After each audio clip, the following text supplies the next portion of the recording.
আমি বারবার ফোনে মেসেজ দিতাম বলে তুমি আমাকে একসময় বলতে এত পাগল হওয়া ভালো নয়। দেখো, আজ আমি কত বদলে গেছি।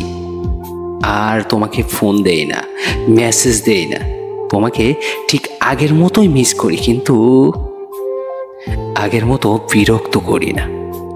তুমি তো আমার পরিবর্তন দেখতে চেয়েছিলে, তাই না?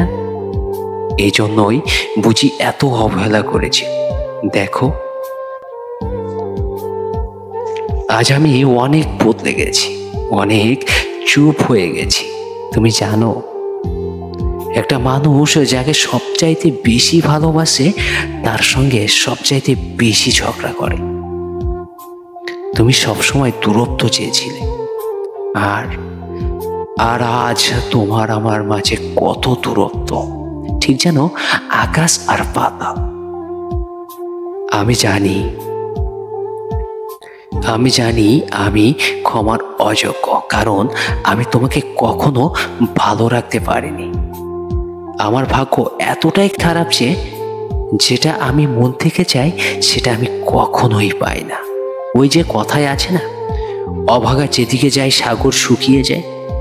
ভাগ্যে যে জিনিস থাকে না সেটা নাকি সাধ্যের মধ্যে থাকলেও পাওয়া যায় না।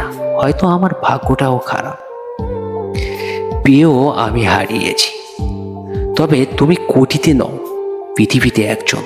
জানো, তুমি আমাকে যতটা ভালোবাসো এতটা ভালো কেউ আমায় কখনো বাসেনি, আবার এতটা অবহেলাও কেউ করেনি। জানো, তোমার উপর আমার অনেক অভিমান জমে গেছে, যে অভিমান আমার ভাঙে না। আবার তোমার কাছে ছুটেও যেতে পারি না, এতটাই অভিমান জমে গেছে যেটা তুমি ভাঙাতে পারোনি, তাই আমি ভেঙে গেছি।